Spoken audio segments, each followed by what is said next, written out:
Interphone Link allows the pairing between two devices. Let's see the steps together. Ensure that the two interphone units are turned off. On the first unit, press the intercom button until the LED alternative flashes red and blue. On the second unit, press the intercom button until the LED alternative flashes red and blue.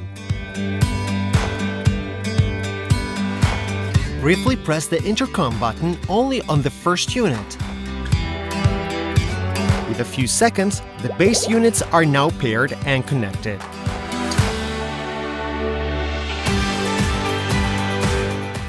To disconnect the second unit, briefly press the intercom button.